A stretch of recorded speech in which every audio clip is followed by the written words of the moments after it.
Buckle up, because this video is one that I've been holding off on posting for a long time because I feel that if misinterpreted, it could come across as rather controversial. And the video is on what is the absolute hardest part of being a lawyer. I think my angle here is that I want to be clear, although I'm a lawyer practicing in Ontario, Canada, that this is not even specific to an entire country, let alone province, let alone law body, let alone law firm. You get the hint. I'm talking here about a lawyer's experience as I have come to learn both personally and through friends and connections, working all across the provinces in Canada, working in the US, and so on and so forth. The human experience, if you will.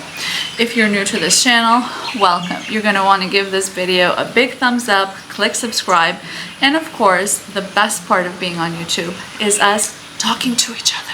So if you have a comment, I always welcome them. What is the hardest part of being a lawyer, of practicing law? This may or may not surprise you, depending on where on the spectrum of life experience you are. If you're in law school or if you have a child in law school, this video might surprise you. If you're a practicing lawyer of more than a year or two, this video might not surprise you. The hardest part of being a lawyer, I think, is in tune with what the hardest part of being any professional in any professional setting is. And that is, unfortunately, the people we come across. Mind you, that's also the best part of being a lawyer. That's also the most rewarding part. The people we come across, how much we get to help them, and so on and so forth. Why is it the people? When it comes to the work itself, you can imagine that research is research, drafting is drafting, reading is reading, and so on and so forth. And that if put in a lone room, any one of us would not necessarily start to find personal issue with the research or the draftings and so on and so forth. Therefore, there's something else going on in the work of a lawyer that makes it prickly. And that is the infusion of other people in your workplace. These people can look a number of ways. It can be clients. Some of the clients I've come across as a lawyer that's practiced in every setting possible. I've practiced at the Bay Street firms, which if you're from Canada, you know that's quite a bit. I've practiced with in-house setting. I've had government experiences, government clients. I've practiced with some of Canada's largest charities, and I've had my own successful law shop for years as well. So this is coming from quite a vetted perspective. Some of the clients I've come across, of course, have been the absolute best part of my job. Not just they're good people in terms of personality and life stories and life offerings, but also they're correct people. They pay their bills on time, they show up on time, and so on and so forth. On the flip side of that, some clients can make the job of a lawyer, again, not specific to any one place, quite gnarly, quite difficult. You're only going to lose sleep in law over the other people in your settings. And again, one character in that cast would include clients. Some clients can be negative, they can be pushy, they can, get to your ability to make a living by not paying bills, and so on and so forth. Who's another character in the cast? In the Shakespearean, court of jesters, who's another character? Another character might be fellow colleagues. If you practice in a setting where you have other colleagues, employment law would not exist were it not for toxic colleagues, right? So I mentioned at the beginning, this video could apply for professionals in any work setting anywhere in the world. It is other colleagues that might make a rude comment. It's either colleagues that might push you out of the way. It's either colleagues that might take credit for your work. It's other colleagues that might try to sabotage you so they get, a bonus instead of you, or a bigger bonus than you. Other colleagues, other humans are going to feel the jealousy and the negative feelings that will then have them resulting negatively. Some of it might not even have to do with you. Your colleague could be going through a divorce and he can't take it out on her because that could cost him when it comes to showing up in court and splitting assets and this and that. So he's gonna take it out on you. That is human behavior. Two chiropractors in an office might come through the same issue, right? So I want to be very clear here.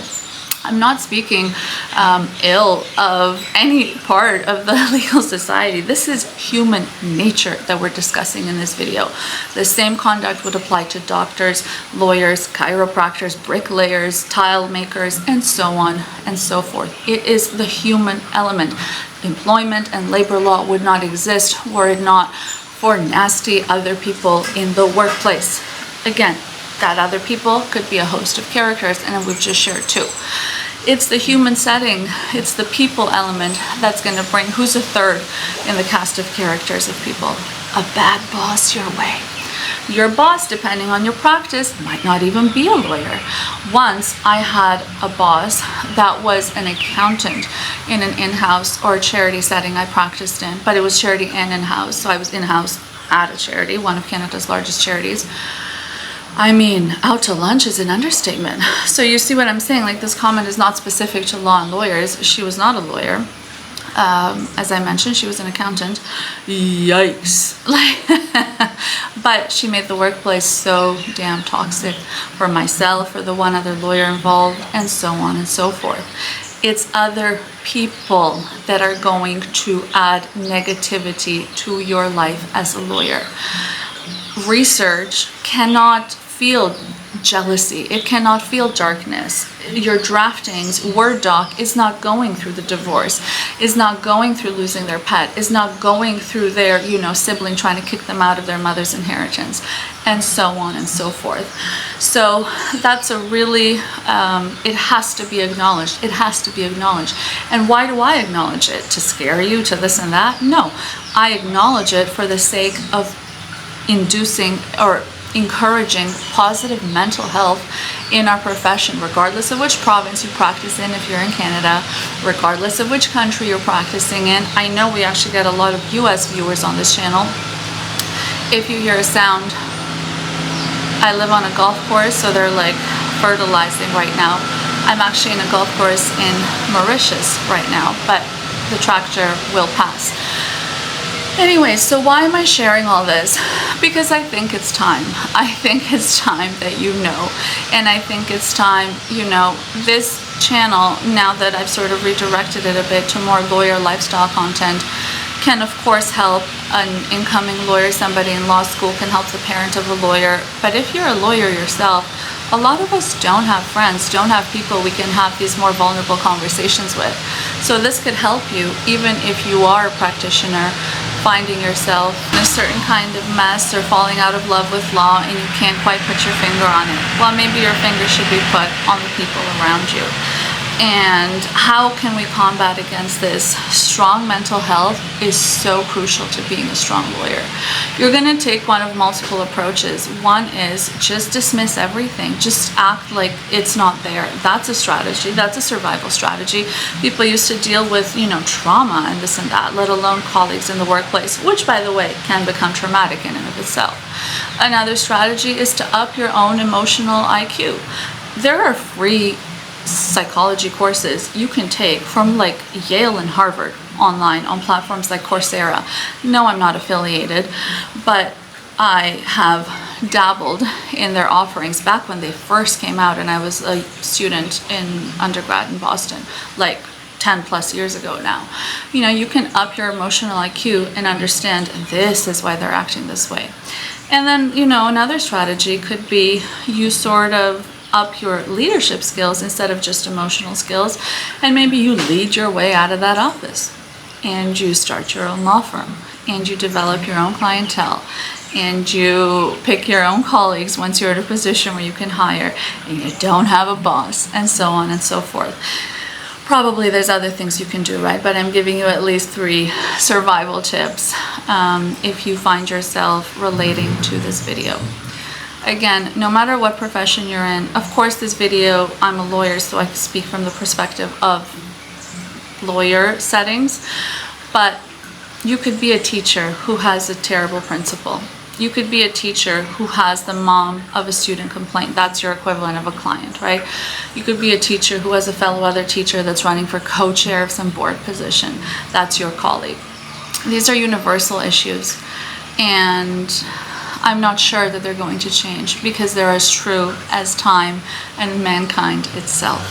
So the only thing that can change from an emotional resiliency and emotional intelligence perspective is you and I. And baby, I've done some work, still working on it, but I've put in some work already. So if you're watching this video, I hope this inspires you to do the same. Thank you for watching. You're welcome to leave a comment. I'd love for you to leave a comment actually, or if you want to discuss more discreetly, you can email anytime. My law firm contacts are still linked in all of the videos here. Thank you for watching again. Don't forget to click subscribe. Give this video, well, this is the thumbs up. Give this video a thumbs up. I'm not sure what the subscribe human emoji is. Click something, click subscribe, and I'll see you on the next one. Thank you for watching.